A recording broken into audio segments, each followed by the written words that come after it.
I love being here. Welcome to the VAC Podcast. Today's episode is dedicated to the patient. So many things are happening right now, so I want everyone to take a moment out if you are viewing and realize that there are a lot of catastrophic things that are actually happening right now in our country. And even though there's a lot of political things that are happening right now in this country, we need to be the human beings and the united forces that we are and go out and do more than talk about what is being cycled in the digital world. We have people suffering and human catastrophic events that have uprooted their families, their lives have been lost. And I would absolutely like to take a moment of silence for those individuals and prayer for all of our first responders that are deploying and all of our community responders and advocates, boots on the ground that are risking their life every single moment to help those that are being affected by the hurricanes and natural disasters in this country. So always want to give peace and wellness to those and send love and light. Thank you so much. I know I've been called a lot about my family back east and if they're okay, and everyone is okay. I am originally from North Carolina in the Woodlands, and so I'm so proud that my hometown actually deployed to go and do a lot of help. I'm also have my family in Florida, my family in Georgia, and it is very difficult to be so far away from home and to see. I wish that there was community development and a Christina in every state. I wish there was a VAC in every state that had the heart of giving with no conflict of interest and just serving and doing the good work. But I know that there is different people and different gifts that are out there doing the pure work of the omnipresence of God and just being the solution to someone beyond ourselves. I want to always say that because that is the mission of VAC and community development. Working local, state, and federally alignment is so important. And as a nonprofit, I love that I've had this conversation with individuals throughout this election cycle where we are asking everyone to make sure that you vote, make sure that you're going out there, understanding what policies, legacies, and what these things are. But most importantly, realize that we are a government and it's a tier system. And the people that are around you and those that you have elected right around you are the people that are influential in the times of crisis. So be aware of who is serving around you, because those are the people that can do the necessary work so that when a crisis happens in your community, there is some level of a first response and not a desperation of hope and dire need for this act of God to come and help. I want to help people see that it's community development and preventative acts first that will be the actual servitude of what we are as a solution. It doesn't take a veteran. It doesn't take a CEO. It takes the heart of someone caring for someone. So with that, we go into our segment about patient care. Our guests that are in the audience, and we're going to have John join me from his past response as a first responder to talk about, some of the things that can be preventative. But some things we know are biologically there, but we are light, we are elemental, and we are all, and this isn't woo-woo, this is science. This has been discovered. We know molecularly what it is that the body needs down to the mitochondria. And the cells that we are living in, and we have all these trillions of cells all in our body that are also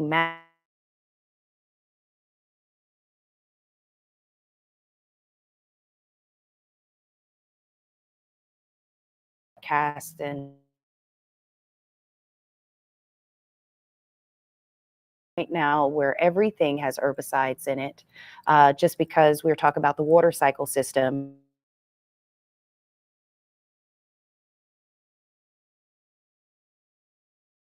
All of the earth because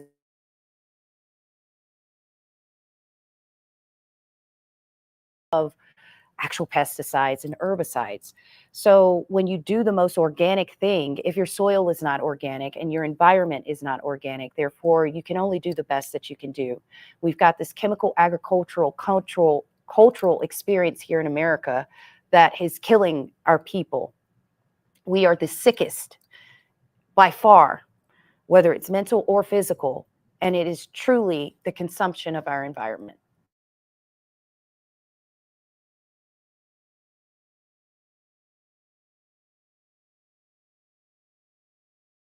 Several years of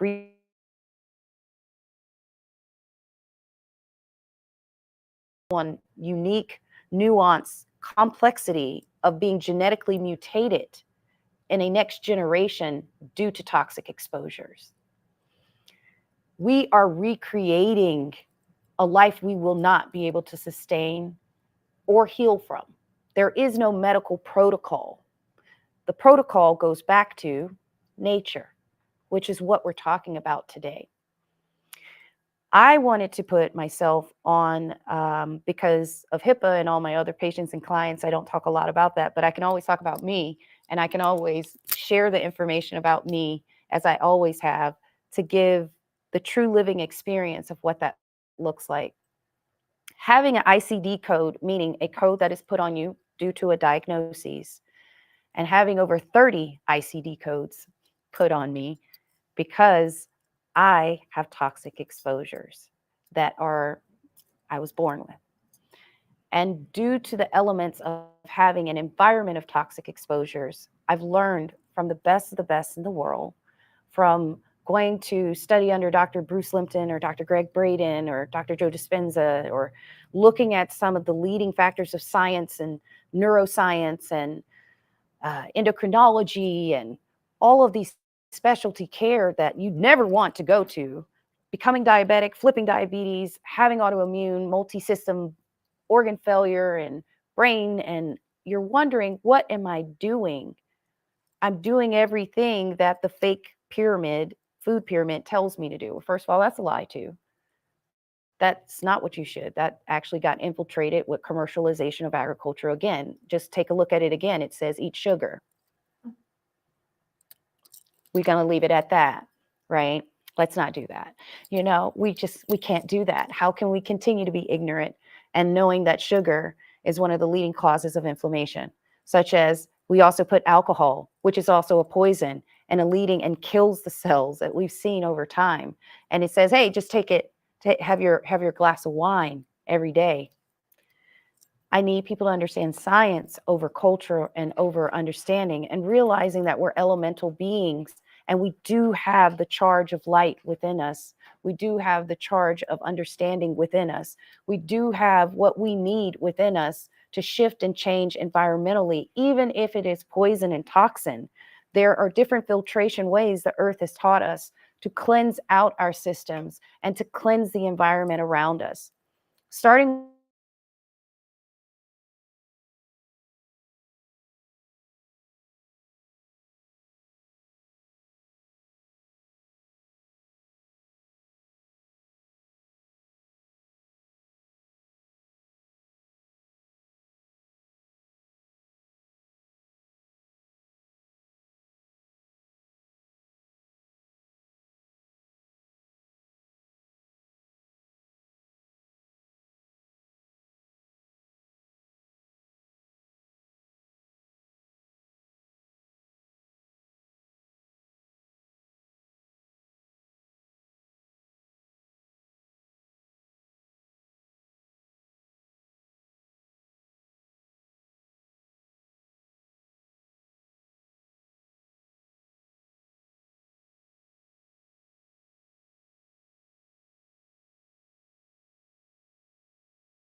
water, for instance, the microplastics that we drink every single day that goes into our systems, the herbicides and the pesticides that we're consuming with the plastics, with the foods that are not real, is an overload of the body system.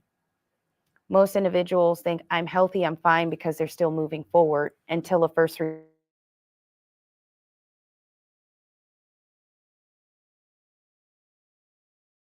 had it. And that's also a lifestyle. So you do everything that your the social aspect, the environment aspect that created a pattern in a generation for it to be. Telling me that it runs in my family just tells me that you do the same thing as your family. And your patterns are the same as your family. Because genetically and scientifically, only less than 2% biologically have gene mutations in which you will actually be diseased, which means it's a lifestyle. So there's something you can do to reverse it. I'm one of those patients that have reversed the impossibles, stopped progressions, and been able to take a step back because I knew that we as a society was teaching me that I was doing something correct, but I was poisoning myself. The moment I took myself off of DMARDs, disease modifying biologicals, chemotherapy, my symptoms, of course, worsened. Of course, they did. I suffered through it. I suffered through the epilepsy. I've suffered through the deterioration of my musculoskeletal. I suffered through the blindness. I suffered through it because after 17 years, I had so much damage from long-term use in pharmaceutical schedule 1, 2, and 3 that there was impossible for them to determine what was the disease and what was the damage. That's a terrible place to be. I had become resistant to every single antibiotic, and I had become resistant to all of the treatments. So I was literally taking a chemical every day to change me DNA-wise and continue to modify my cellular molecular balance while knowing that it would do nothing to shift the disease. I had to make a decision. It was a very, very, very difficult decision.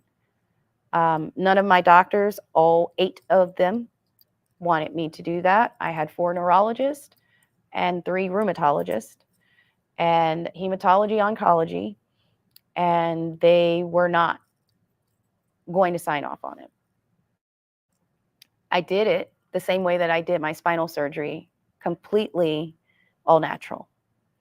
After 3 days out of the hospital, I never took another opioid or pain medication as a treatment form again. So my long-term recovery after 7 years straight in the opioid epidemic as a patient ended after my cervical discectomy infusion when they removed my cervical spine. I did the impossible then. I know I'll do the impossible again. But it is with the mindset and the science and understanding that I am a higher vibration than the medical platform and box that they would like me to be in. But one of the things that people think is, that's not me. It'll never be me. It'll never happen to me. I watch individuals here in Las Vegas have a car accident and find out they have cancer, or have a car accident and find out how sick they really are, or become so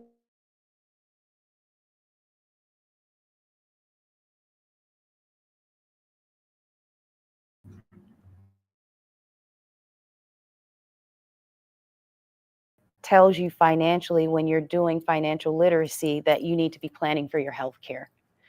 I used to be telling people this all the time with my ex-husband, who was in the financial advisory for his troops over and over and over, because we served together and he never wanted to see any of his troops fall victim to what he was witnessing and experiencing every single day in his home. He literally made them understand that, yes, you are active duty, but you need to get insurance, because if you get one of these diagnoses, you will not be able to get your life insurance. You will be disqualified. I was blessed that I was able to get my life insurance, and I was able to start savings and investing for a time that I would find myself in 20 years later. 20 years later, I had a horrific epileptic episode that left me completely by myself with nothing and no way to provide for myself. I was in and out of the hospital, incapable of taking care of myself and alone. I had savings to pay people, and I did just that. The people I serve, they do not. I had started investing at the beginning of my journey when I got diagnosed at 22. That savings multiplied. That savings was what saved me from being homeless. So today, as a patient, I need you to understand financial literacy is mandatory in a healthcare system that is coded for financial gain. If you do not take control of your overall life, you will have to be at the mercy of a system that is set up to keep you sick. Sick care and disease management is just that, management. It is not a cure, and it is not a treatment, and the Federal Drug Administration makes sure that you can't say anything naturopathically can cure or treat you because of conflict of interest with their financial capitalistic gain. Understand, there is a buy-in into that system.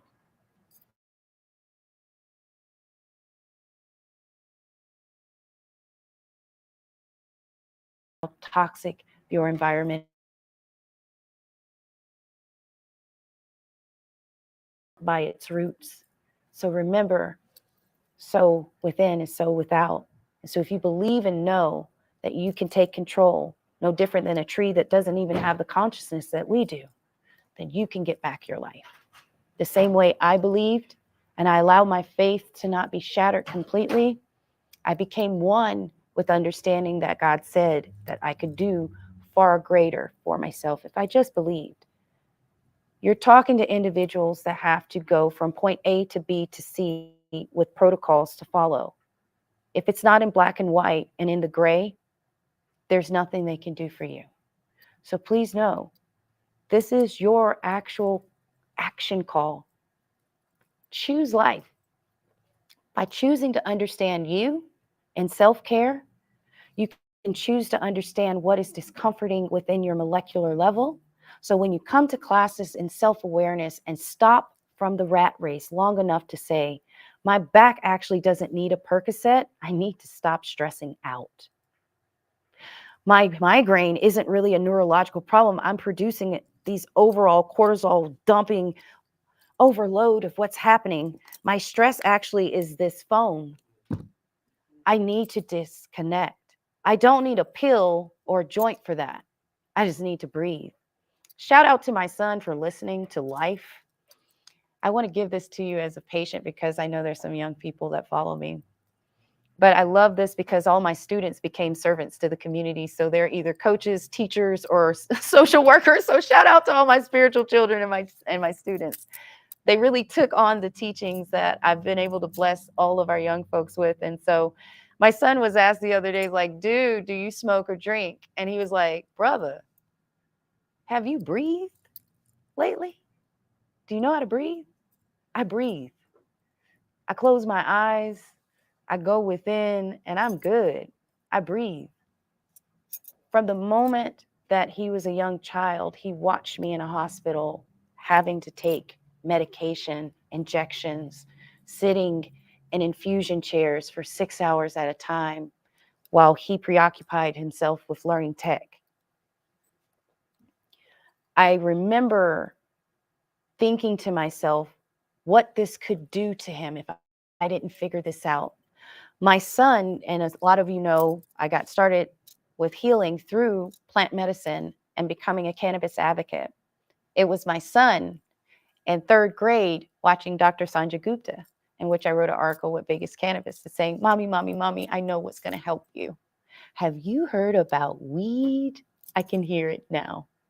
He said, there's this little girl, she has problems like you. He was watching Charlotte in Colorado, who had major epileptic issues. And in his youthful, unclouded mind, he could see, this isn't working, mommy. I miss you. I need you. Can you try something else? Let me tell you something. If you need that encouragement, you can get that encouragement. Ask for it. It'll come in a messenger. And the solution too. It may not be plant medicine completely for you. It may be exercise to start with. It may be getting up and moving the light within you so that it can rebalance. Whatever that is, let the message come to show you the light that you need. But for me, my son, in his greatness, said, you teach me how to breathe and how to take essential oils with my asthma. How about let me tell you there's something different I saw? I wrote Dr. Samjit Gupta that night because I'm thinking to myself, there's an 8-year-old watching kids CNN inspired to save his mom. I wanted to tell him thank you, but I lived in Utah at the time, and that was not going to get legalized. And I told the universe, yes. I said, Timmy, I don't know if that's going to work. He says, Mommy, maybe it will. No sooner than my ex-husband got back from Afghanistan, he got orders to Las Vegas. I'm driving here and I see Dr. Reefer sign, and my son goes, oh, he see the leaf. Mommy, there it is.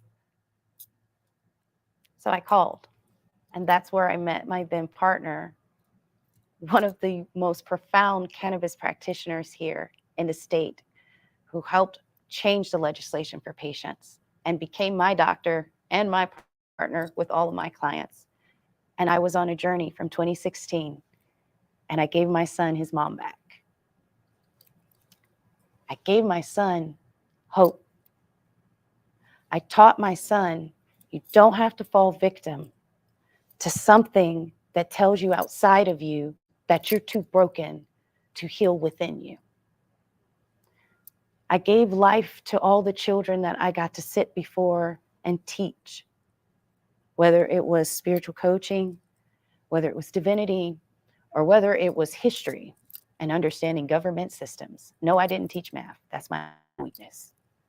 But I did teach them how to communicate, advocate, and find purpose. Because after all, we are raising not robots to a system, but beings of light to be the change that we need.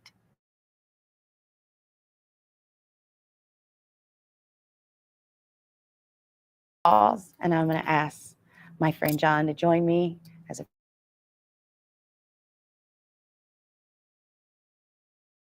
value to this conversation. We'll be taking some questions from the audience from this story.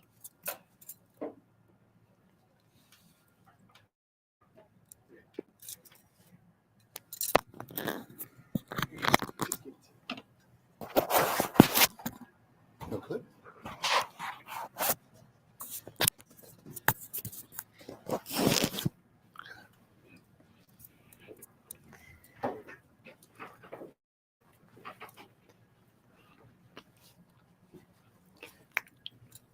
Hey. Hi. Hey. How are you? How are you? Good. Okay. What'd you think? I thought it was excellent.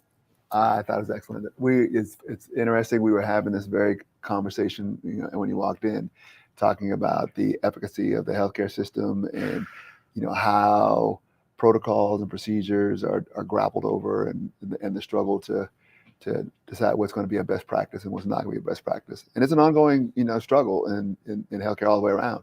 So, you raised some excellent points, in your monologue. When we talk about best care practices, the reason we say whole health is because health is comprehensive. Mm-hmm. And when we have a compartmentalized, disease managed system, each one of those specialty clinics is this. Mm-hmm. There is a box. This is what they studied for. Mm-hmm. This is what the cardiologist studied for.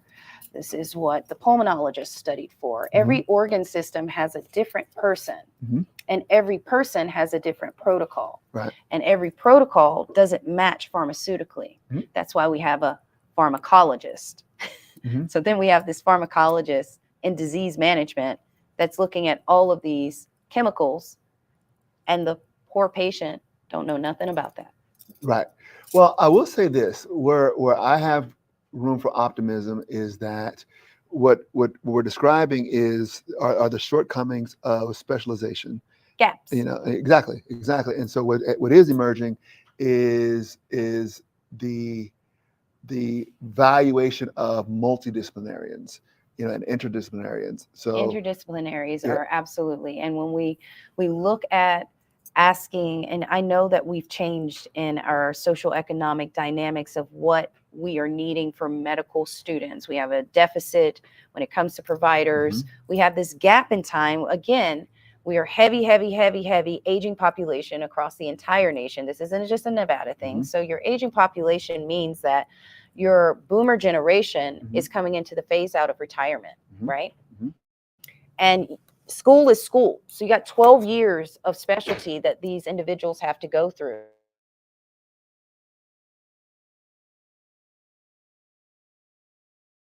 State, the limit of what that is.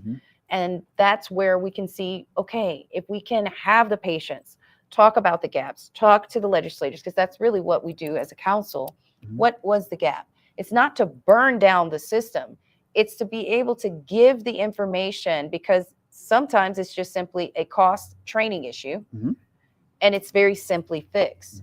But if the system is written legislatively or in the actual legality of the healthcare system that they have to do it this way for whatever reason, then you have to do legislative acts. And that's where you see Senate and Congress getting involved, Bernie Sanders committees and things like that, because it's like, wait. The cost of failure in the healthcare system right now is the third leading cause of death, medical deaths. It's almost 900,000 a year. Right. That's the third leading cause of death for Americans. And over 50% of people are in a healthcare situation. So here's what I would, just as a wrinkle to consider with that, is that going back to my multidisciplinary, and the interdisciplinary, focus and why it's so necessary. The Samoan population has the highest incidence of heart disease and obesity on the planet.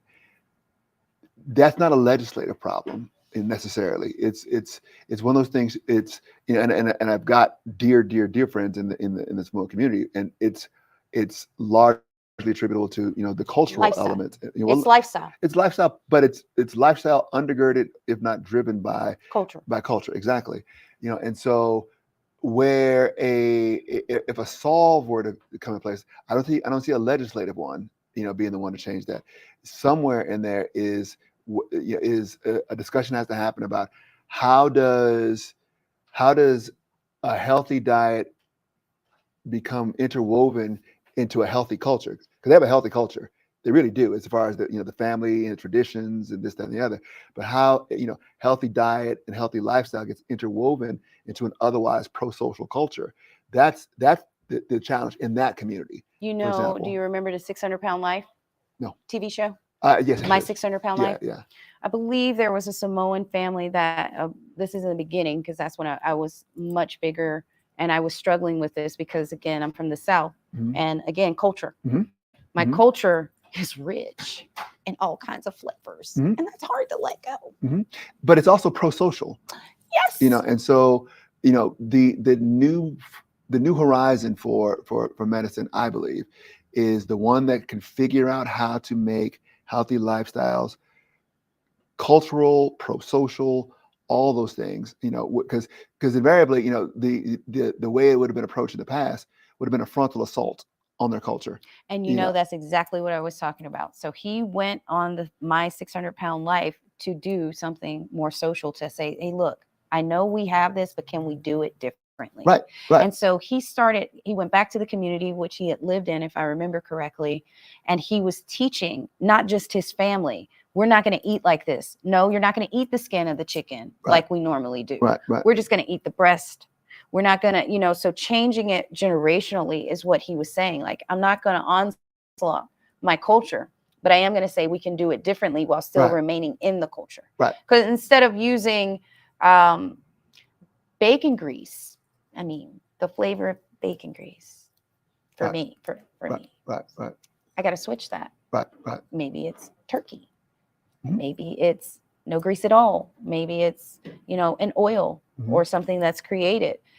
But the flavor doesn't have to leave, because the flavor is the culture. Because if you remember, the flavor is the spice of what is a harvest. This is natural. So everything that we ate, there was a buy-in to it.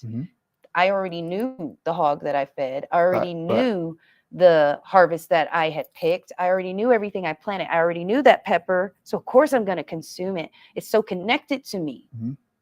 So we tell the patients now, like I said, having a garden. That was one of my first projects, and saying, do you have enough room in your area to do a potted garden? Or can you have an outdoor garden? What's your water system? Do you have good water in your town? Do you know? Can you test your water?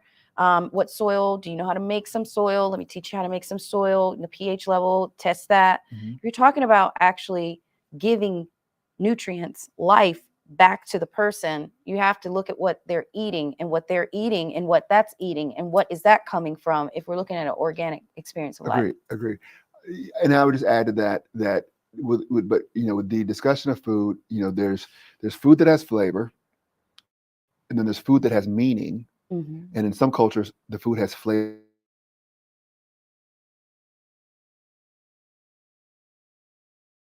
Necessarily, at least not as of yet, been able to figure out how the social element of it. They can figure out how to make food have flavor, food have meaning simultaneously, and respectful of the culture. And I only bring that up to say that I don't know if how I don't know if we as a culture should have ever put so much responsibility on the healthcare industry to make us healthy. No, that is absolutely a reaction. Right. If you are unhealthy, it is something, like I said, genetically, behaviorally, your environment, something is going on. So all of those things can be shifted. That's not a permanent something, unless you have biological, which is less than 2% Right. of the population that is coming into this world with you will be diseased. Right. So everything else is driven. So that's not a government system. Right. Completely, and that's not a healthcare system completely. It's both and. It's both and. Mm-hmm. And so when I see the healthcare industry, they're there because they know that's their solution, but they're also to be preventative. And so I find the multidisciplinary problem with the structures that have already been built in some of the best hospitals across this nation that I've been to is you're reactionary. I never talked about nutrition in all of my specialty until I got to UCLA and Cleveland Clinic. Mm-hmm. It took my everything failing to finally get you to say, oh, wait, let's change this molecularly to what is going on in your body. Mm-hmm. That's just a shift. Mm-hmm. That doesn't take an act of Congress. That takes a CEO choosing to have his platform in a multidisciplinary experience. Exactly. Because the social psychologist would say, I'll see that, which and co-sign on exactly what you're saying. And let me add something to it. Get involved in civic groups. Yes. Get married, be pro-social. And then now watch your blood values improve. Now watch your blood pressure lower. Watch your. You said get married. He said hold up. Time out. Brain went, roll that back. Yes. Roll that back. Hold up. So he said now we know for a fact your blood. Yes, social psychologists have can show. He didn't went there. I was like, wait a minute. There's all kinds of evidence that shows that married people who are involved with like churches or civic organizations have far better health outcomes than single people who are not involved. Unless they're toxic relationships. Well, that's exactly. But in a perfect world, you are exactly right. Cohesively, anything pro-social, is. Let's go into it. Good for your health. I know you can go into this conversation. I can try. I know I will try. Let's talk about it. We're going to go into respite care. You not knowing does not stop me from talking. So that's my guy. So here it is. Familial. You get married. Okay. Mm-hmm. I'm not going to talk about this generation. I feel so bad for you guys. Oh my God. I do. It's so much division and hate amongst men and women right now. We did not grow up with that, my guy. We did not grow up the way. I'm like, wait, what? That's agreed. What? Mm-hmm. So let me tread lightly on the generation change of structure of relationships. Do you, young folks, but there's a science to what we about to talk about. Mhm. Energy is energy. Mhm. You keep segregating and separating yourself like the cells in your body, you will be a lonely cell that dies. Period. Mhm. We are energy. You cannot survive in this world by yourself. If you were, God would have put you on a different planet. We are here to procreate and create life, evolve, Mhm. and become. All this division, cut it out. Mhm. You're cutting your life short. Mhm. You will die much sooner in that way. And you're thinking, I'm living my best life. But wait for it. There's more to it. Why do you think there's a desire within you to want a partner? Because it's life. Mhm. It's an energy. As a person that's been married for almost 20 years, I could tell you the difference with my healthcare as a single person, my healthcare married, Mhm. my healthcare after. 3 different experiences as to where your energy and your ability to heal comes from. Totally different. You know the difference in being in a relationship and how powerful a relationship can be Mhm. to help a person, right? Mhm. Mhm. Go in it. So it doesn't just stop at relationships, because you mentioned the piece about toxic relationships, and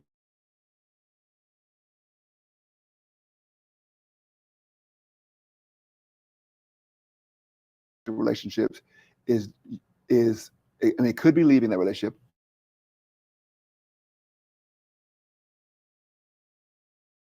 but a relationship that's inset in a larger social group.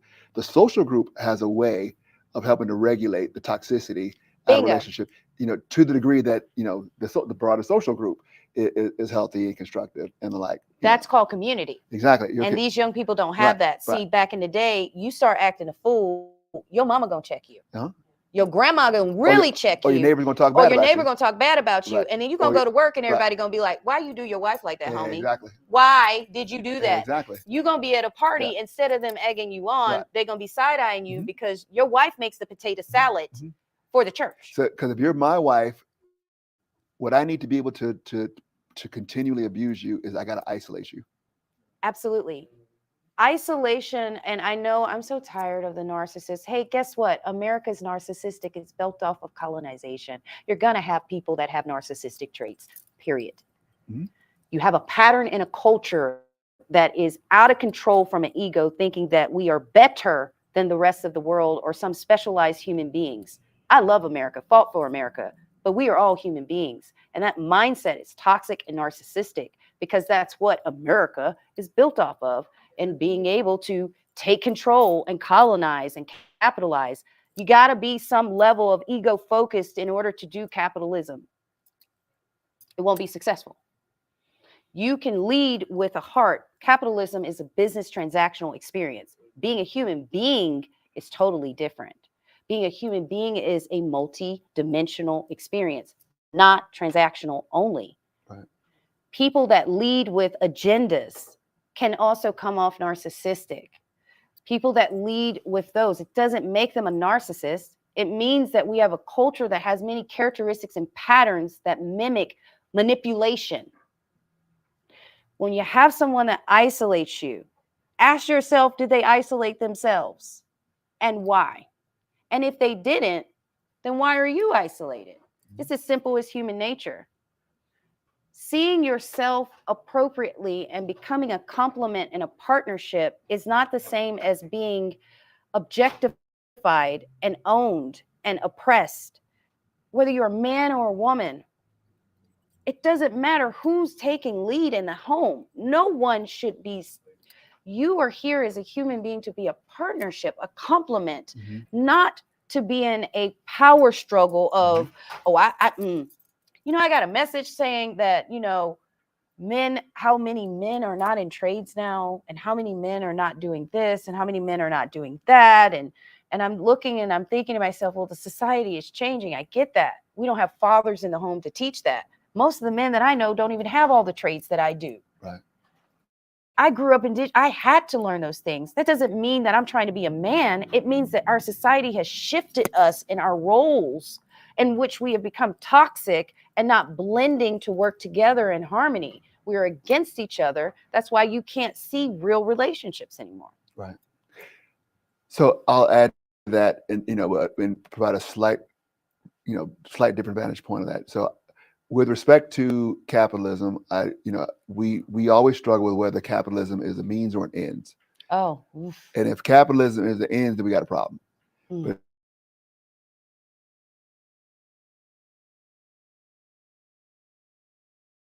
it says we the people in order to form a more perfect union. That part. And so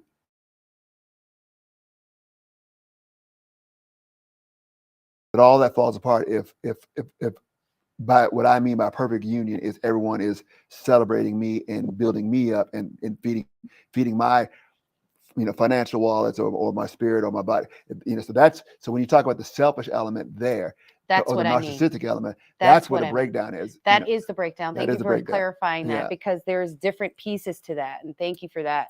I don't think people understand that's what we're talking about. Right. When you go into eliminating, like I said, from a cellular perspective, you took one cell and think that cell, and yes, that cell can be in a petri dish and grow and be great, but Mhm. it's never going to be you.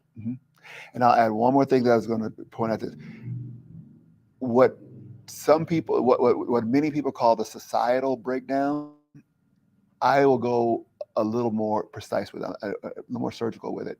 And you had brought this up, in the last podcast we talked about. I'm raised in the Christian tradition, Mhm. but I'm absolutely convinced that the way the Christian church behaved, particularly in the 40s, 50s, leading up into the 60s, is what led to the hypocrisy of the approach to civil rights, the hypocrisy of the approach to the Vietnam War, the hypocrisy of the church is what led to a cleavage between the traditions that undergirded American society and where we are now. I'm absolutely convinced that it was the negligence and malpractice and rank hypocrisy of the church then and now that is at the root of our social and cultural maladies as we speak right now. And you know what's at the root of what our division is right now? Look at it. What's backing it? What's driving it? When you're talking about principles that are trying to be put back into society in a forced, manipulative way, Mm-hmm. I grew up as a Southern Baptist. Mm-hmm. I know what this looks like. Mm-hmm. And so when I see how you're bringing God in this mess, you know what I Right. mean? And then dragging the actual livelihood of people, connecting it to your faith, Mm-hmm. and then the vulnerable space that people are in that go to receive. Like I said, that was where I was going last, hope. That's where I was getting my faith, my hope to be restored. And I go to a place and they tell me how I need to live my life too and what to do. Mm-hmm. That's complete hypocrisy. Right. That's what was happening in the 40s and 50s. Mm-hmm. That's what's happening right now. Right. And here's why that matters to our medical discussion is that when the institutions lost sway and when we saw that the principles that undergirded, particularly healthcare really is the corporate expression of am I my brother's keeper at its best. Yeah, but because the moral underpinnings of what used to be some of the principles and traditions, they either eroded or were outright bastardized, then everything goes with it. So when you lose faith in the institutions of the church and or your or politicians, medicine is going to have a difficult time not being dragged into that mess. The medical practitioners that I know still look like the kind of I am my brother's keeper kind of providers. The ones that have been around either in paramedicine or doctors or nurses, they really, really are about trying to do, the best care they can for it. But in the background, to your point, is a weakening, not a weakening, let me put, in the background, is that profit motivation that I can't set aside as not being relevant, to medical advancements and the like. I can see what I trust that I can see what the motivations are, with the practitioners. I cannot say with certainty, that the motivations of higher up into the system are as altruistic or as they aren't altruistic. Yeah. They have to pay the bills. But Altruism even doesn't that- lay in but- in paying the bills. But you there's know? a way to pay bills and still have a preoccupation, with making sure that healthcare, or mental health care or whatever. There's a way you can do it. I know we see it in Can you Europe. survive it is a different question. No, Yeah. not here when you have a Right. capitalistic society. What you're expressing in altruism in other healthcare systems is seen in countries like Europe and socialist societies. Uh-huh. That's not this society. That's why you had politicians like Bernie Sanders Mhm. coming in Agreed. trying to Agreed. replicate those systems because they're functional. Right. And they have healthier outcomes socially from the people. Mhm. America didn't sign up to be socialist. Right. So that's why. No, agreed. So when we look at being a democracy, we take those types of characteristics, these characteristics. Okay, you want to be capitalistic, you're going to be capitalistic, but you have to take in these socialistic qualities. Then you're going to have to come in. And now at this point, we're going to start looking like India, Mhm. Mhm.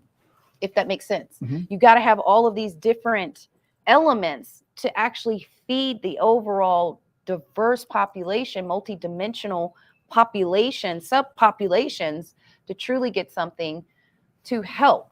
When we talk about, I'm going to go to the church because most people go to church when you're sick, that's where it's at. So your influence, Mhm. your influence is socially in the community where you're at. Our faith leaders get bombarded, whether it's from politicians or whether it's from, people that come of faith.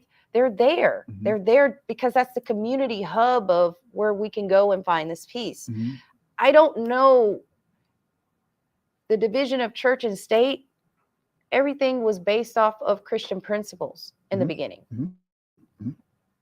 So the division of church and state, because we are a diversified nation now, and now trying to bring it back to church and state, as in it's not church and state, it's just Christian church and state. Christian nationalism. Lord, we got Yeah. new names. Yeah, that Oh, to my mind, the worst expression of it. I'm like, Yeah, to my mind, the worst expression of it. Whew. Yeah. I just don't know. I feel so bad for God some days. Like they be doing him wrong. Yeah, it's bad. I feel so bad because I'm like, do you guys know how you're misrepresenting the Most High? Mhm. Mhm. I don't care what you call it. Allah, God, Jah. I don't care what you call the Most High God, your creator. A Christian thinks that's just the way. That's Mhm. just, no, there's only one. There's only Mhm. Most High God Mhm. of all.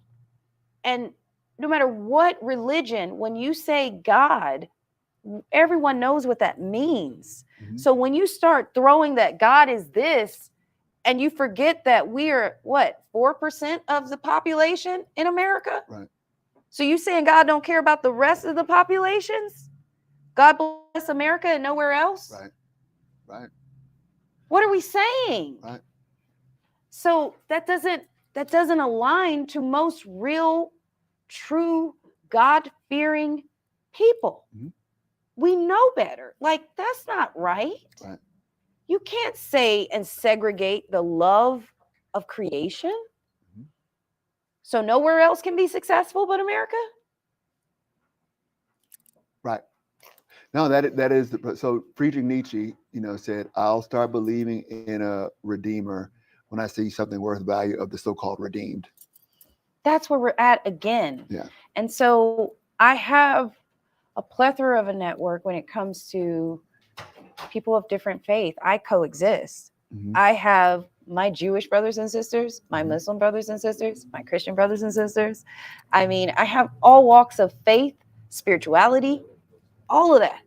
Mhm. Why would I think I'm God to say what was anything different? If these people are doing the acts of their creator in serving Mhm. their people, Mhm. they're doing the good work. What are we questioning here?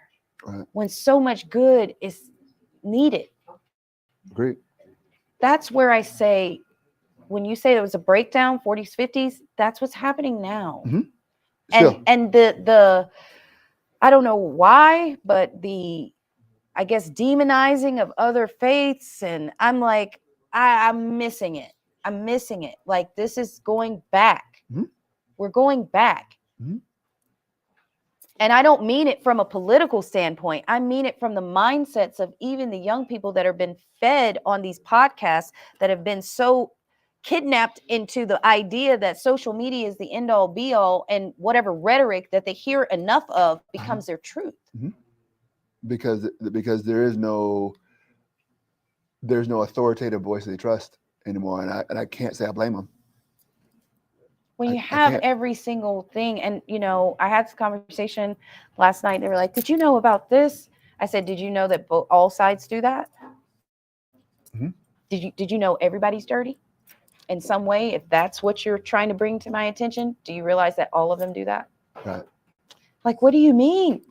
Where do you think funding comes from on these campaigns? Right. The people? Mm-mm. Corporations. So if you have problems with corporations in a capitalistic society, Mhm.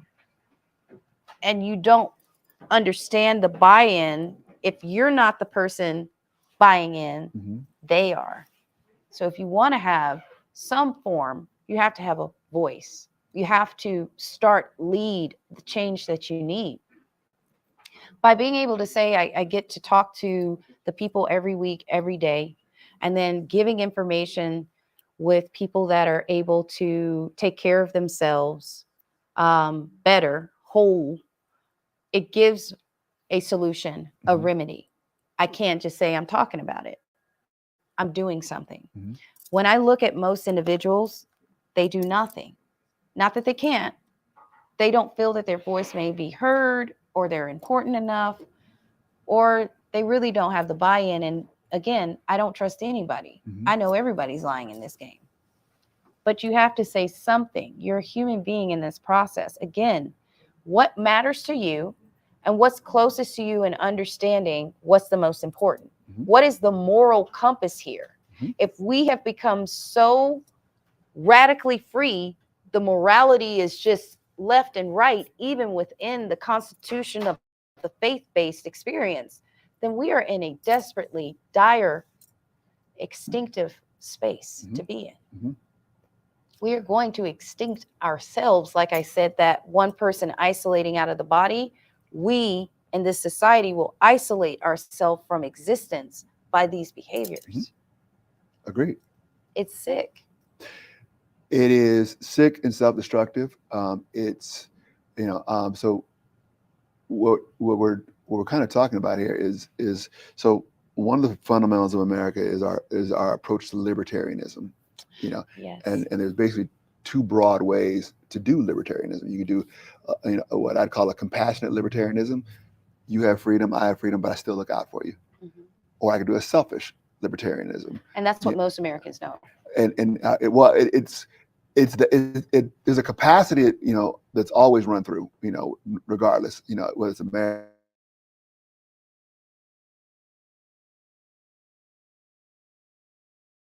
society get behind, or what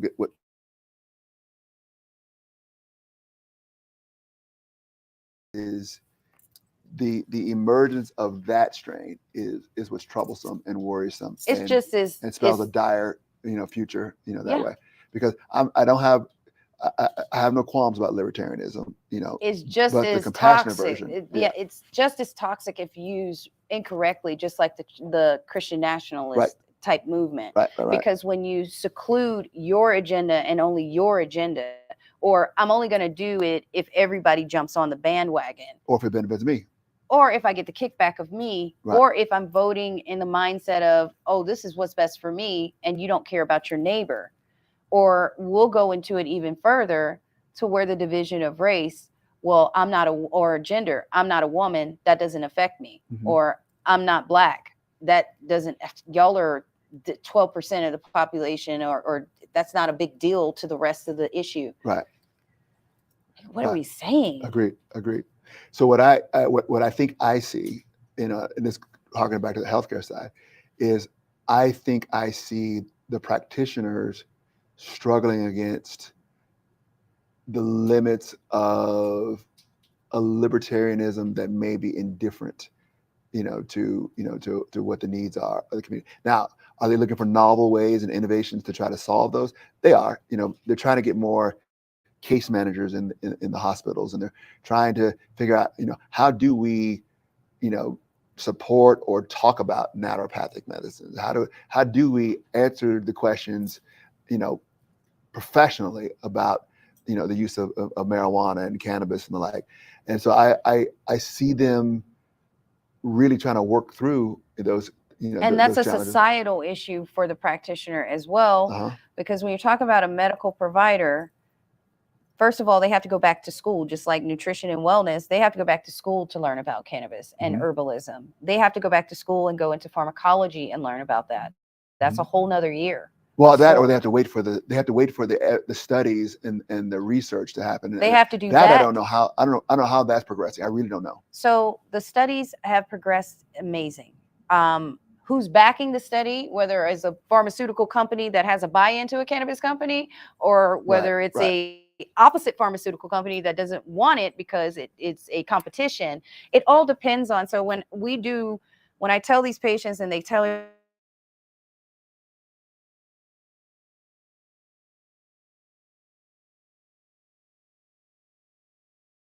what were they trying to say? I went to college with the doctors and nurses so that I could be able to understand with them, and you work it together. Johns Hopkins is the only other college that offers these certifications. And so as I'm sitting there, and these doctors and these nurses, and some of them were mostly travel nurses, and so we're going through processes and care and all of this.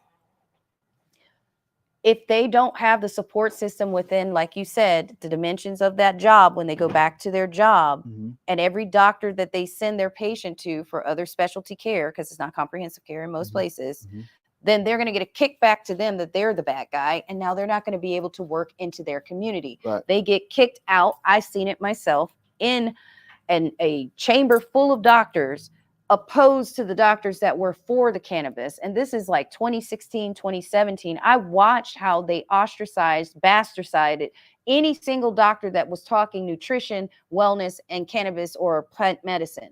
I watch it when I go and I do legislation. So it's not even so much as them not wanting to, they're risking their whole careers and their longevity of their careers if they got involved in it. What was the nature of the arguments and counter arguments that you saw? Research. And so the research during that time was not there. By the time we got into the second legislation, and I was working with the Chamber of Cannabis, and we were working on the DUI laws, changing that from them measuring it by nature of alcohol measurement over into looking at it as a pharmaceutical, whether it was that or whether it was juvenile cannabis laws, or all of that started changing their minds and saying, let me look, because how are they getting legislation passed if we got this research, it says no.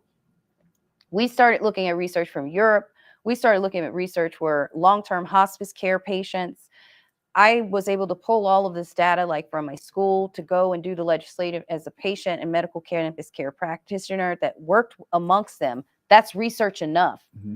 Here is the testing. Here's your COA, your certificate of analysis. You can look at what this is, whether it's a 15-degree variance or not. You can look at the patient's comprehensive care, and you can start taking in that data to do a small survey. And once you get multiple surveys here, so, this here, you have a record showing long-term use. Now, that study that is by the CDC or NCBI or wherever you're looking in the research, that isn't the only research. That's Americanized, FDA approved, all of that through the medical system. There's other research around the world that shows patients, and that's where my hope came. I started looking beyond the border. How are people healing these conditions? Well, first of all, they don't have them. Why? Because their society doesn't allow them to produce the chemicals. So there's that. But what are they using if they do get it? And I started looking at their practices and their research. Then I went to India and started discussing and then started following those in naturopathic medicine and all natural Chinese medicine, African Kemetic medicine, Indian medicine, indigenous medicine that I was raised off the land, combined all of that, and I started reversing every single thing. These doctors looked at me You know what they said when I got there? Spontaneous remission, spontaneous healing. No, it wasn't spontaneous at all. I actually have receipts. It cost a lot. Mm-hmm. It wasn't spontaneous. And it took a routine. But I was the research patient, and I was using my other patients to balance out and understand what was happening. This went on. That's how I met Miriam. This went on for years. Then I found the rest of the information for Agent Orange patients and their children. Once I started reversing the idea, my medical system, they threw and burned all that stuff in Colorado. There's no research on that. Right. So the research that we found, I was able to tell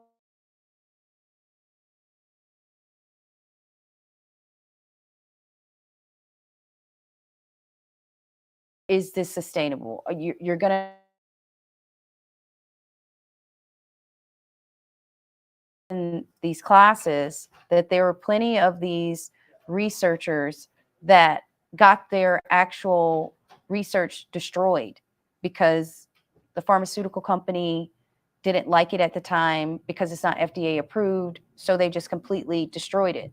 There were multiple records of solutions, remedies, cures. Same thing with cancer, with the finding of vitamin A and different elements within nutrition that was curing cancer, but that's not mainstream.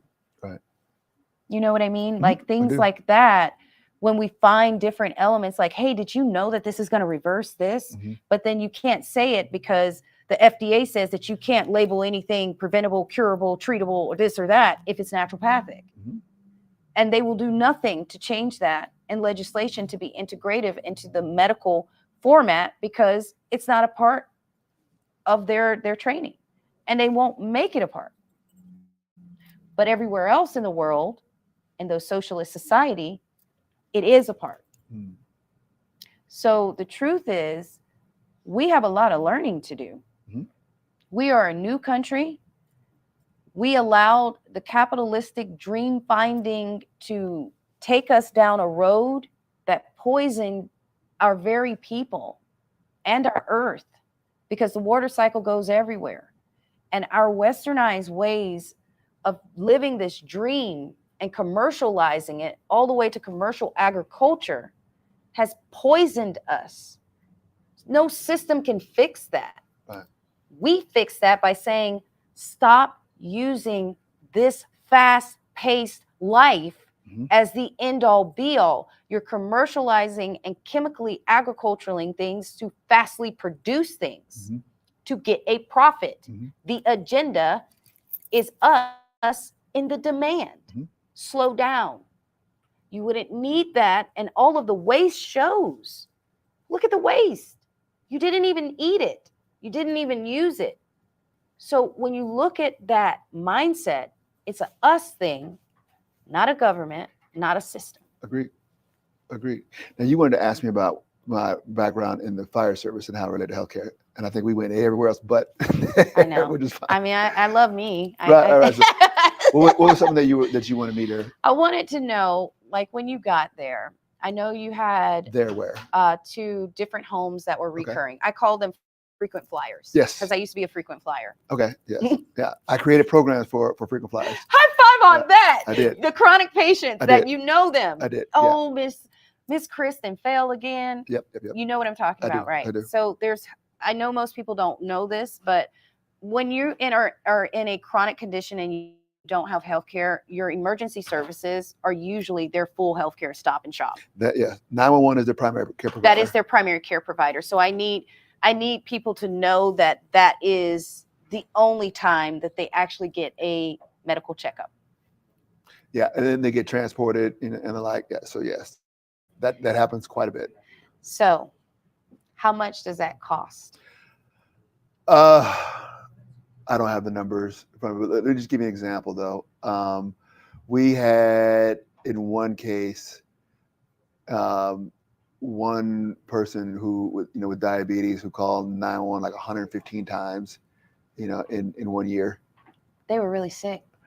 Or mental.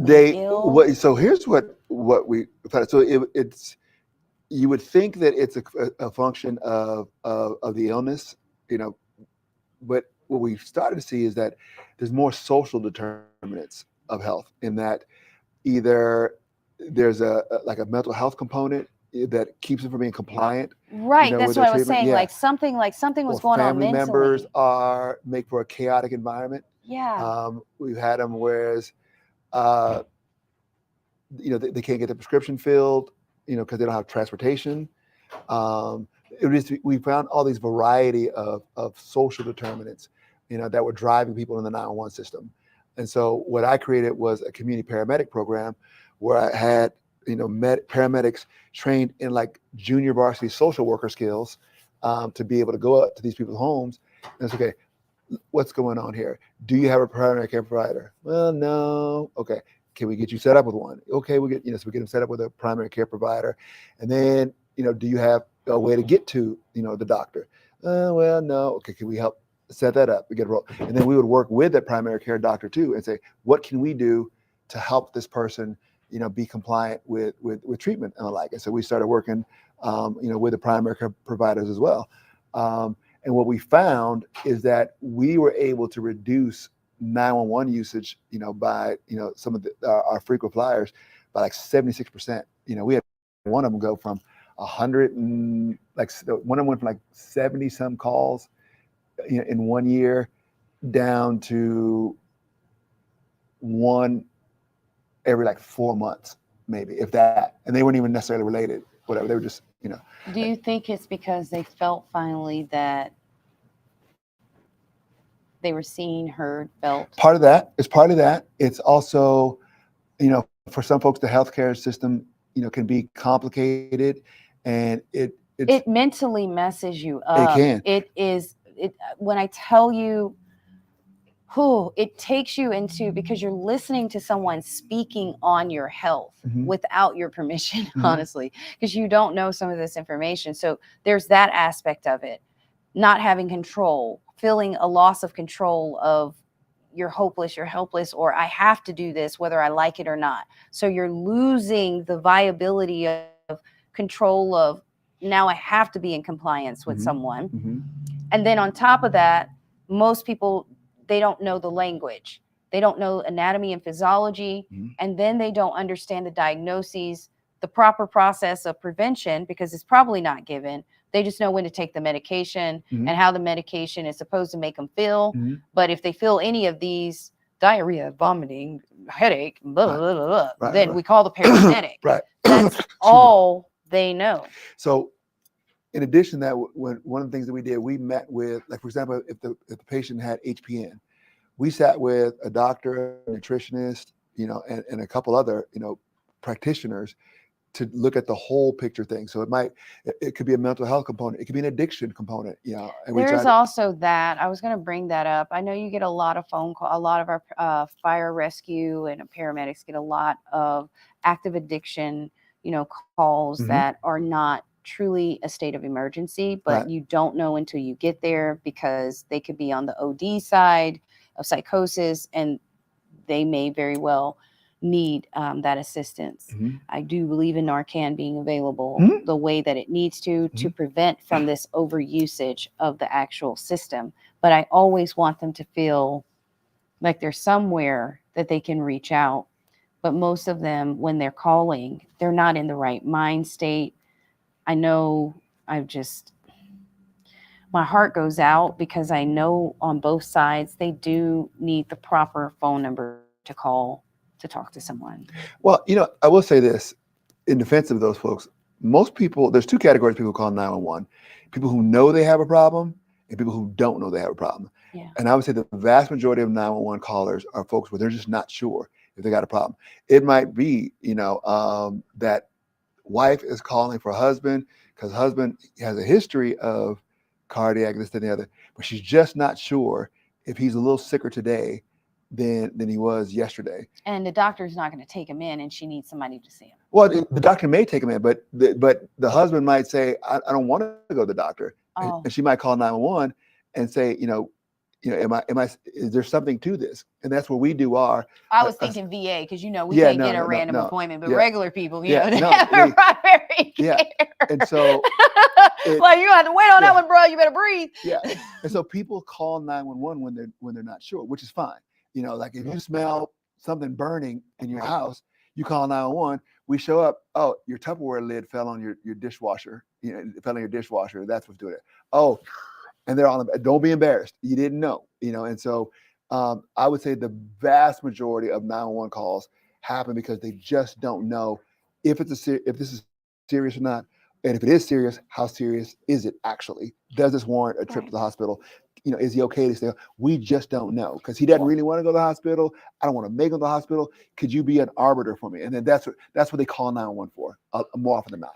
I know for me, in my most heavy pharmaceutical treatments to help me, there were multiple times I almost overdosed because the medication clashes. Mm-hmm. Some of them resulted, like you had heard, like from suicide attempts because of the psychosis. I was, like I said, you're on serious medication as a patient when you're complex like this. Mm-hmm. You really don't know. You don't know. There were plenty of times that I called 911, and my 911 team where I was at was actually not really bothered because we had an older neighborhood and there were other people that needed the care. Mm-hmm.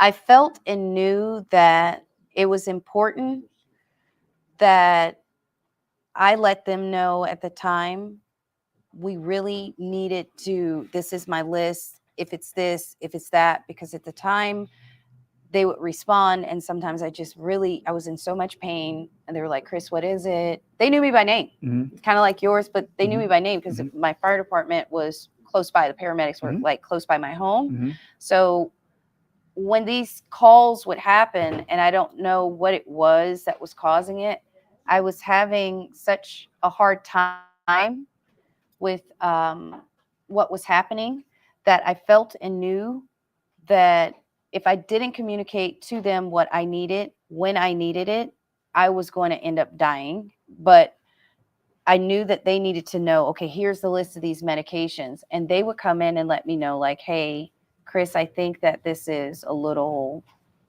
I think you took, too much, today. I know they just prescribed you this, but I think that's what it is. Like, there were times that it was like that because the heart palpitations, the stomach, the breathing, the sleeping, the in and out.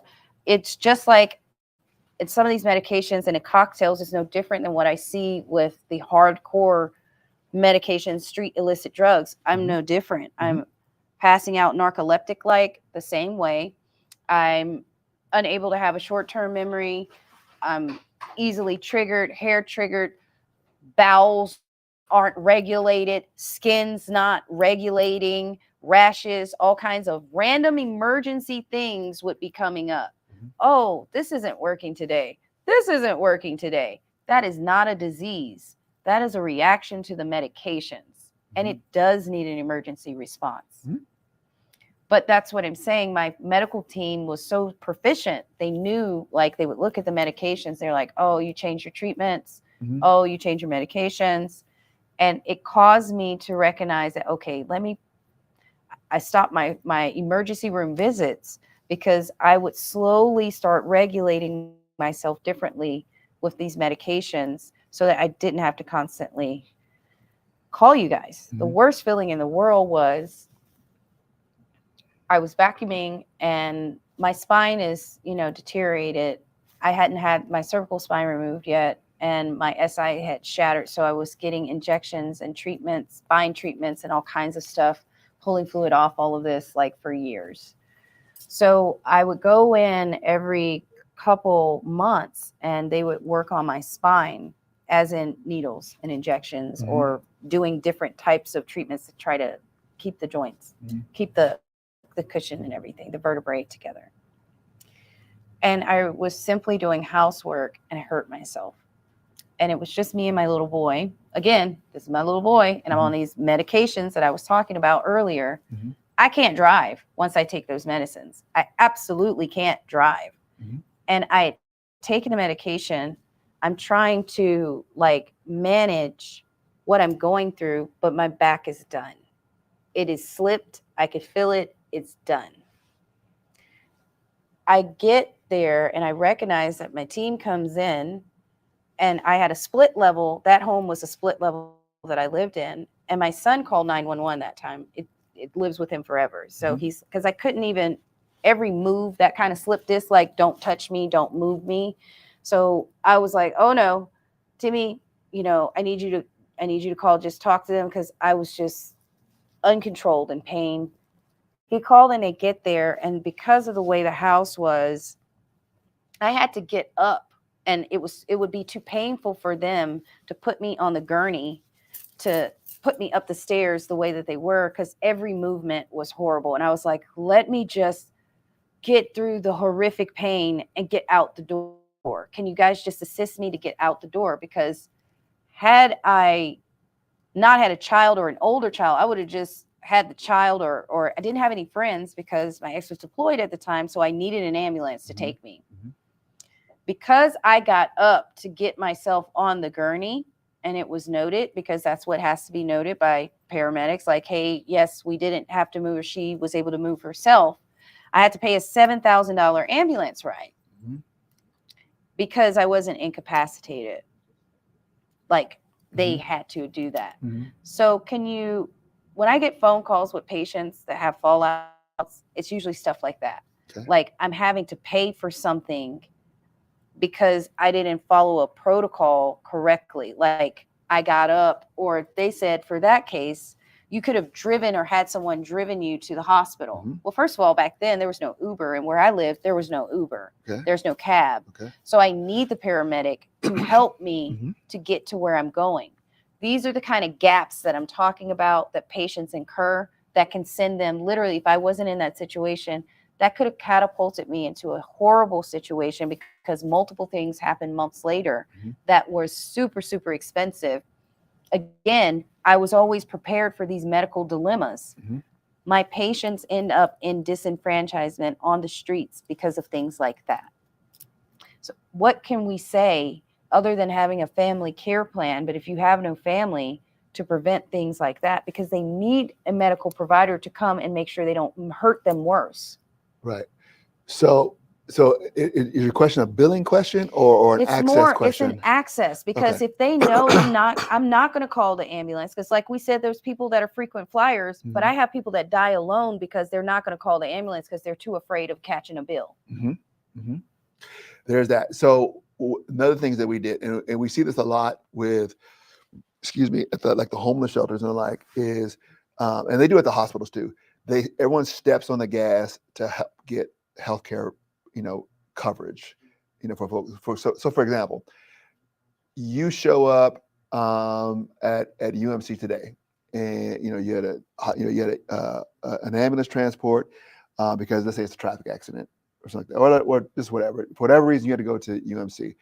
While you are there at UMC, if they find out that that you don't have health insurance, whatever, but you might otherwise qualify, the case manager will come down and help you get lined out, with some kind of a healthcare coverage, maybe through the the Affordable Care Act or something like that. But they will help line that out. And the good news is that the hospital provider can bill 90 days backwards from the time you get your healthcare coverage. So if you got it today, and then you get approved a month from now, I don't think it takes that long, but whatever the duration is, that day is still covered. And even the treatment that you got 90 days backwards, from that day you get. So people don't need to be afraid. No, they should not.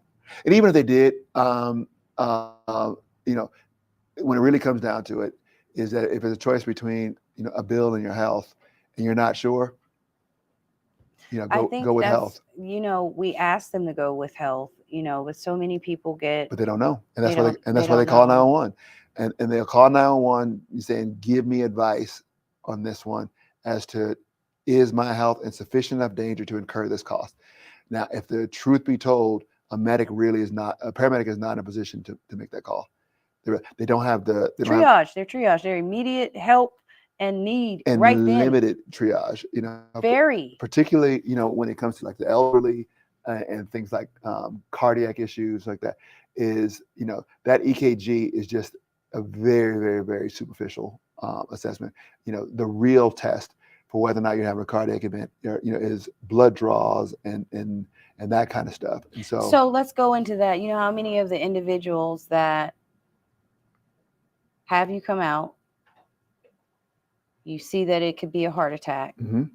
They don't follow through with going to the doctor because there's some of them that won't. They were like, "Nah, I'm not gonna go." So what we instructed our medics to do is this. So let's say it's grandma, or grandpa, in his 70s, vague ache in the jaw, vague, EKG is not terrible. Color is, when we see age and history, our medics are instructed up front to say, look, I cannot tell you, definitively, whether or not you're having a cardiac event or not. The more exhaustive test needs to happen. So I'm going to explicitly recommend that you go to the hospital by ambulance, to get to the bottom of this.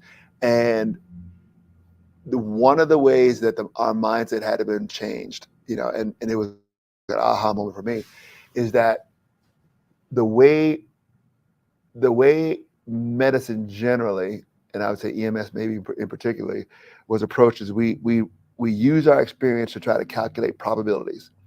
And so we would say, look, in my years of experience of running on similar patients like this, odds are is that you're not having a problem. And there's a change medicine-wide away from that. I see, so Dr. Slatter, who was our medical director, with Las Vegas Fire, when I talked to him about medics who were playing the probability games and said, look, doc, if these people are seeing it and they said, like, if I'm right 1 in 10,000 times, I'm good at what I'm doing. And he's like, no, he said, we need to approach medicine the same way the airline industry approaches a crash, to whereas if there's an airplane that crashes, it could be 1 in 1,000,000. It could be 1 in 10 million. But if there's an airplane crash, everything stops. And they try to figure out what the hell just happened here. Wow. That this plane crashed. Who's this person? Dr. Slattery. He's here? At UMC. He's an ER doc at UMC. He needs to be the CEO. Yeah, well, I don't know you, sir, but. Yeah, it opened my eyes when he said, we need to approach healthcare like the way the airline industry approaches a crash. And I'd never thought about that way. I would have thought, like everyone else thought, that 1 in 1,000 is damn good. You heard me say it's almost 900,000, third leading cause of death. Right. And so we thought, so in healthcare, in law enforcement, and you name it, there's a lot of there's a lot of there's an old way of thinking where you calculate probabilities and you use your experience. How many car crashes did you see because of, you could tell from pharmaceutical medications? Oh, I wouldn't know definitively. Well, I know of, because they're medical situations. The only way I know of those is when when it's a horrific one and the driver was charged with. So we had one over where the driver went up on the road, hit people at a bus stop, killed 2 children and two adults. When the driver was being assessed, she said, yeah, I was on Xanax, and so that's what she said. But then when toxicology report, they did a toxicology report and she was charged, with, driving while impaired. Yeah, DWI. Yeah, it's not a DUI. Yeah. And so, so she was charged, but it was back. So apart from what she said it was, we wouldn't have known. On scene, we would not have known. We really wouldn't know because it was early in the morning. She could have said, "I was just sleepy." I wouldn't have known. I want to say, it's so difficult for patients because, that was my argument in legislation when we were talking about, the legalization when it came to cannabis, and the legislators were so afraid of driving while high. And it's a thing. I was like, do you not realize how many patients are driving around right now at their desk on pharmaceutical medications that is one molecule away from heroin? Agreed. And you want to talk about this as a fear. You need to be worried about medically what you're allowing with people popping pills, driving around, causing accidents, and you don't do toxicology appointments or slap them on the hand because that's become their method of use. It's one thing for it to be a patient. There's a fine line into addiction.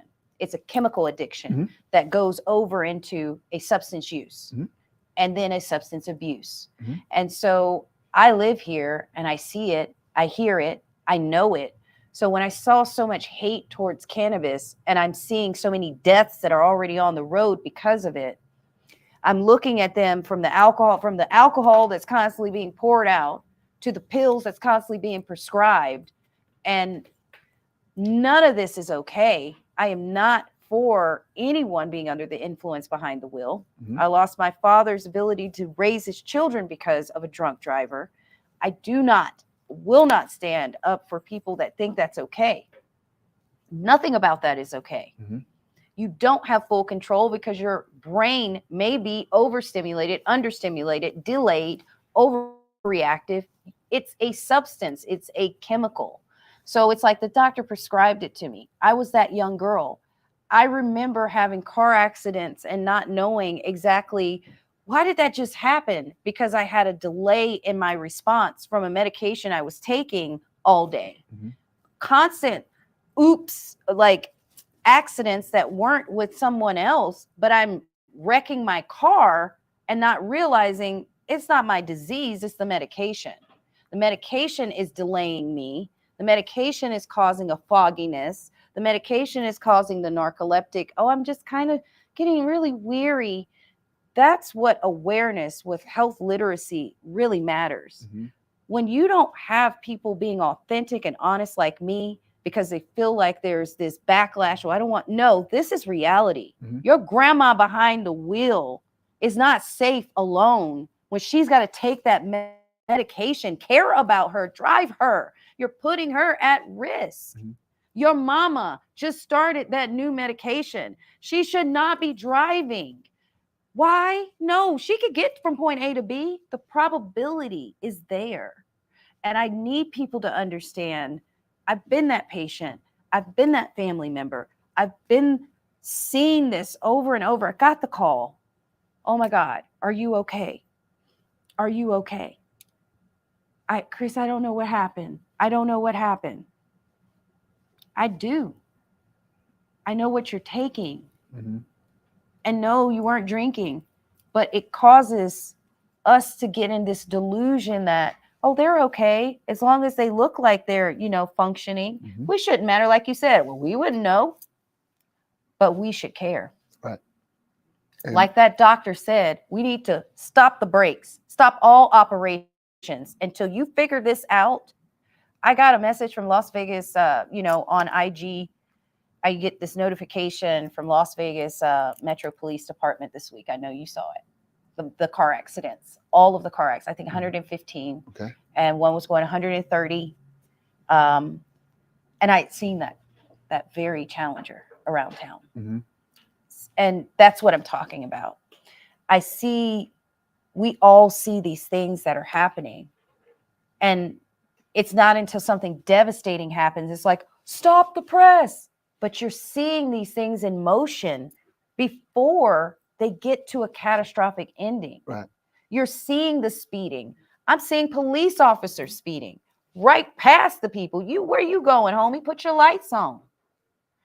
If the common criminal knows that they are speeding, why are they not? I saw a fire truck coming. People weren't stopping anymore. Right. Have you noticed? Oh, I did. Drove me crazy. So I'm like, does anybody not stop anymore? I suspect that whatever they learned, it just got lost somewhere there. It's a thing here, Yeah. in my opinion. Yeah. I've never seen it except here. Yeah, it's bad. It's really bad. It's And bad. so I bring this up because there's major things, like we started this podcast out in prayer for those that in catastrophic events. But some of us have individuals around us that are in catastrophic experiences, and we can be family members to help. Agree. We can be the change by saying, you know what? I have an opening on Wednesdays, Ma, Dad, Grandma. Can you see about your primary care, making sure your appointments are on Wednesdays so that I know I'm available and you don't have to at least drive that day?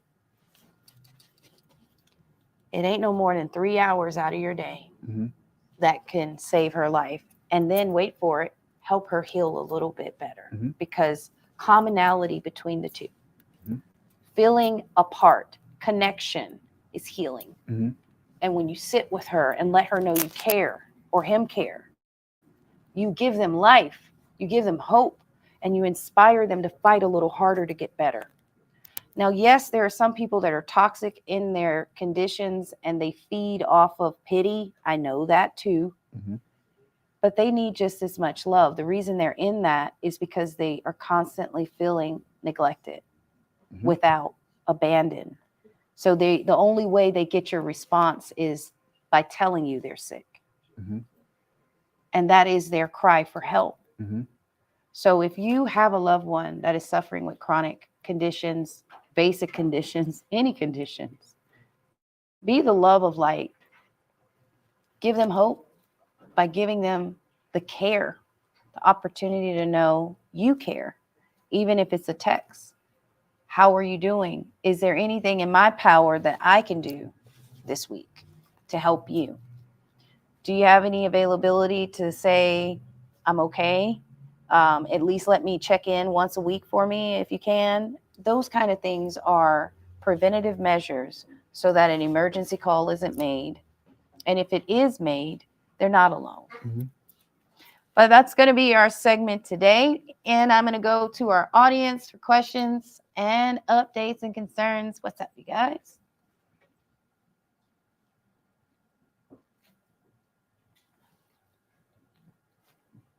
I think Yeah, questions. I think the points you made today are like dead on, especially when it comes to medication. Medication is given a lot to patients, and just one can cause a side effect. But just think if they're taking multiple medications for different situations. Cocktails. Very toxic, the patient can become very disillusioned, Their personality shift. Oh, absolutely. A lot of folks like, I don't know, since she started, on this, she's just not herself. Yeah, it's a side effect. It changes your personality. And opiates are like. That's a whole nother beast. That is one molecule away from heroin. So when my heart with that one, I was like, oh my gosh, it's giving me chills because, people, they have pain. I get that. And I'm not saying that they shouldn't or should. There's a different way. That's your choice as an individual. But it alters the mind big time. And all of a sudden, there's things going on that you're thinking, wait a minute, what are you? Who are you? So what you hit on today was very close to my heart. I'm sorry I made you cry. I'm so glad you're out here talking about it and that you're here because I know you've lived it, seen it as a fire chief. I've been in the community for a long time and I have witnessed it myself, not only with friends, neighbors, and families, but in this community of Las Vegas. So thank you. Thank you. I want to say that I love the piece of bringing in the collectiveness of it all, getting into how divided we are nowadays. We have somewhere along the way lost the art of caring for each other and then also coming together authentically, because I feel like there's always this person's going to get me, or this person's trying to get me, or I don't know if I can give them this. It's too much. They're going to expect this. So I feel like... Ooh, you going into it right now. Because I feel like the authenticity of the real connection is just, we've lost that, or it's not where it used to be. I'm gonna say that because it's here, but I feel like it's just not at the length that it was before. And like how you said yesterday, when you come into the house from your long day at work, you decompress, you go to your room, and then you meet your family. Just using that as an example with how we are as people, I feel that a lot of us are hurting. A lot of us are going through pain. Like you said, we're all going through a process. Everyone is going through something and growing through something. But I really feel, however, I really feel that it's not enough of us doing the real work to heal and then coming together. We're band-aiding our problems. And then Trauma bonding. Yes. And then when we do come together, it's not proper. Like, it's not right. And then it leads to like toxicity and different things and other further division. Your transactional relationships. Mm-hmm. So that's the easiest way, because if I start going into the psychology of it, I'll lose them.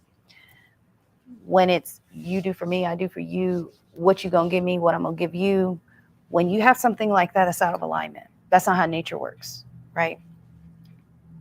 When we are a seed and we get planted in our environment, we don't know all the elements that come with it, but our vibration knows what we need. You automatically know when you're choosing people around you, if they're aligned to you. You know when you see how they move with other people. You know if their personality, that they like that with Jim, they over there with John, Tom, Dick, and Harry, and they got a different personality with every single one of them. How are they going to show up with you? Exactly the same as they have with them. Superficial, transactional.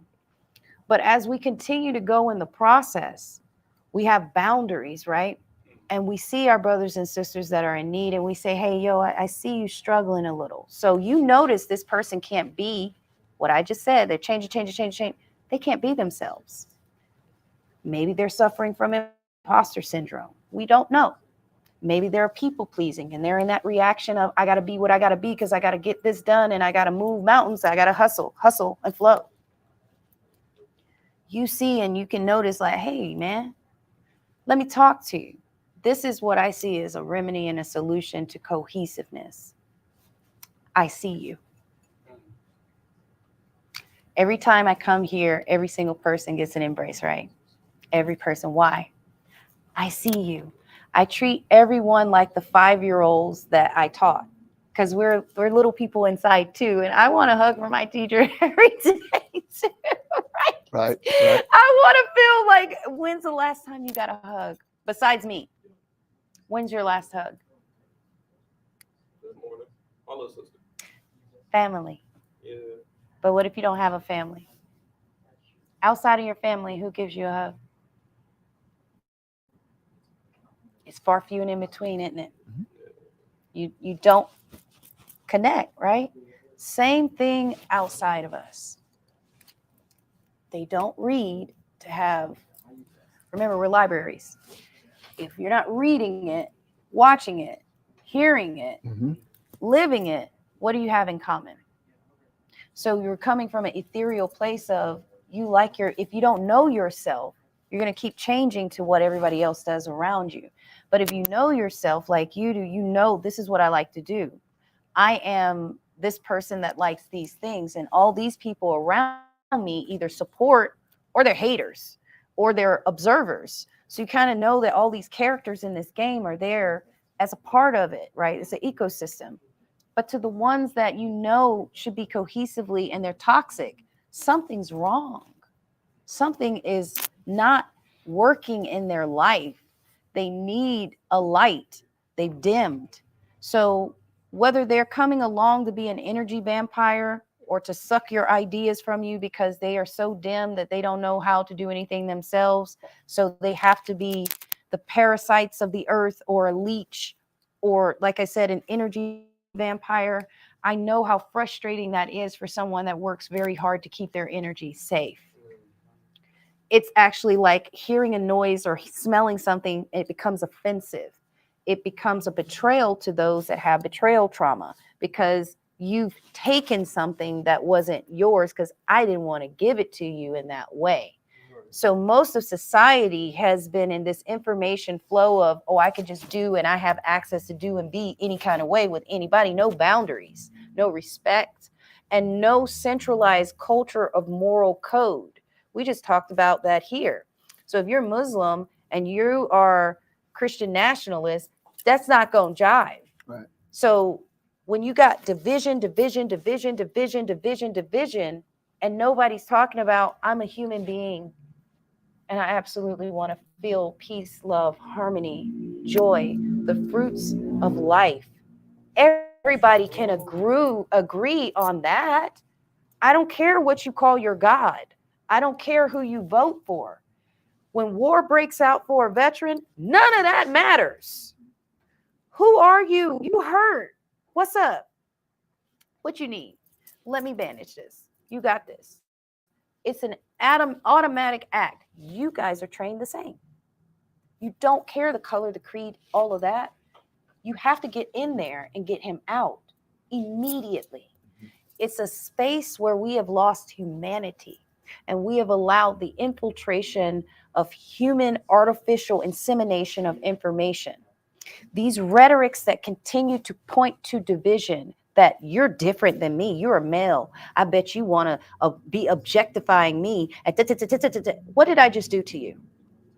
I objectified you, put you in I projected my own fear and toxicity onto you before you even showed up. Isn't that what you're experiencing regularly when you're talking to the opposite? Because you're getting someone's projection of their library and experiences, or their rhetoric that they see, touch, taste, feel, and experience.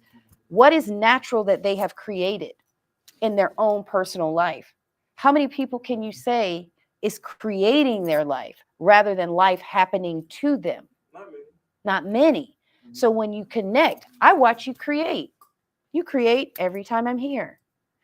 If you are not amongst like-minded vibrations, just like a Ferrari sitting next to a tractor, the farmer's not going to see the same value. I have a question. Mm-hmm. Well, because I feel like you could probably shed some light on this. So empathy levels. So getting back into doing for people and getting back to the people work. So what about when people take advantage of a person's empathy? Like, because I did do a quiz for one of my classes where it talked about different empathy levels. Like high empathy levels, it will tell you, like, hey, you have to have some more boundaries. Or low empathy levels, okay, you need to be more considerate. So, like, what would be your thing on? You are a lover. Yourself? You are a lover and a teacher. So your boundaries have to be strong. What I say by saying strong, I don't mean you reject people. I mean, you learn what empathy means to you. If you are only capable in your time management of your day of giving 2 to 3 hours without exhausting yourself, then your phone needs to be on do not disturb all of that other time. And you need to say, I'm in the office during this time and this time. I'm capable of giving this and this. Outside of that, if I have the space in the room, I'm absolutely going to give you that. Now, when you get to where you're going and you got nothing but love, time, money, honey, and all the other good stuff, then you can let people suck the life out of you if you want to. But until you reach your goal, and I don't advise that, by the way, until you reach your goal, you have to be constructive with your energy. You're only given this one life. You love people. You are a teacher. It's going to naturally flow. But boundaries, just like any of these systems, have boundaries for a reason. If we allowed people to just constantly walk up to the bank like there's money on a tree, we wouldn't have any money. Every cell in your body is a currency, is a frequency. You don't get to keep spending it because you know that you're going to recreate cells. You get to conserve them, mature them, express them, expand them, because they're yours and you need to enjoy them first. Then you can share. We've been taught that if we plan in the crib and you want my book, I saw this on social media, because you want my book, I'm supposed to give you this, right? We teach our kids in the crib, right? Like, well, Johnny wants to play with it, share. Why? Do we tell? So Johnny wants to be happy. Now Chrissy has to be sad. I want to play with the book too. So let's play together. Let's learn to play together. You read one page, I read one page, then we can do this together. Now you and I were raised this way, right? We recognize that to be a good plan. How many people are capable to put their ego in a healthy way to the side to say that, you know what, instead of, you know what, here, Johnny, I don't want it no more. How many times you see that? Or he snatches it. I say everyone is capable, but not everyone is willing. Not everyone's willing to share. Not everyone's capable of building strong boundaries because they choose to be selfish. When, like he said, whether it's a politic or whether it's a organization or person, if it's an agenda of self, that's not for you. And so you get to say, oh, Sam, oh, I know Sam's type. Sam has an agenda. So I will only do for Sam when Sam comes to me, if it's in my space. I'm not going to connect to Sam because Sam is transactional. When you choose to connect to unaligned things, it's a conscious choice that you are seeing something in that you want, and you're going to get what you ask for. You know Sam is transactional. Sam don't want nothing but what you can give her or him, because I know that's a union name. But whether you give in to Sam or not, that needs to come from whether you want to give in. And why? Why do you want to help Sam? Is it transactional for you too? Why do you want to be connected to these people? It's something in them that's in you. We're all mirrors. Whether you don't like them or you do, there's something in them that is a message. We're all messages.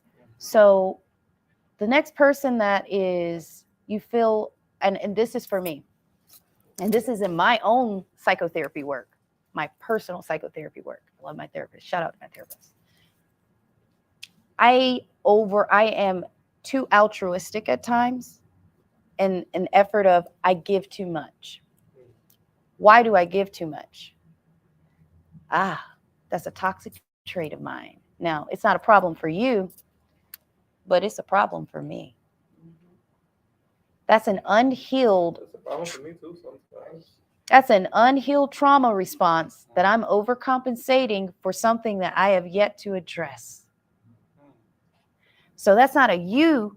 I can't blame you for sucking the life out of me if I didn't put the boundary up to heal what I needed to first. That's true. Yeah.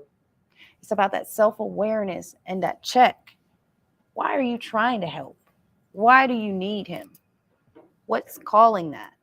When we ask why, then we can start seeing if it's really aligned. So just pause, stop, breathe, think, what's up? Where am I? What's my goal? Is this a part of it? No, it's not. I'm a nice person. Let me put it here, and I'm going to stick to the path. Wow. I needed to hear that. Yeah. You're a giver, but that doesn't mean you get to be used. You could do it in balance. But before you give anybody, give to you. Because what happens if the light dims in you? Who's going to feed you? The hardest thing that I learned as a patient that is a servant, dual roles, is when I was in such a time of need, I had nothing left and I had no one because everyone was needing me. So I couldn't call them because what would they offer me besides my condolences? I gave all my light out to the point I was almost gray, lost all my weight. Everything was gone. And then I got angry, really angry at everybody until I realized it was me. That's not their fault. If I was giving $2,000 out every week freely, I go get it too. Because time is the only form that we don't have a value to. That's a currency. That's, So they asked, I mean, you have to give. and time is priceless. I can't get that back. But what I can get back is rebuilding the cells and making sure that I mothered the little girl that needed to be mothered in a different way, that I showed her the possibilities that she can find different choices, and that I balanced my energy, my choices, and how I wanted to show up without someone dictating to me. When I took back the opportunity to say no, I took back the opportunity to say yes. To yourself. All right. And that's what I want every patient to know. And every individual that is living an experience of health and wellness to know that they don't ever have to become a patient when they are in charge of their lives. If they happen to get an environmental dis-ease, there is a way out of it. And if it isn't in transition, I'll see you next lifetime. Wherever that is, I'll let your energy be with us for the rest of existence, because energy never dies, and that's just science. Doesn't matter what your faith is. So no matter what, you will always be with me, for you have made a mirror impression upon my soul, because my soul is namaste to you. That's why when we say, oh, I needed to hear that, it's just a reflection of a calling of the energy that you knew you needed and you received. So I'm so blessed by all of you. Thank you guys so much. Thank you. This is the end of our podcast.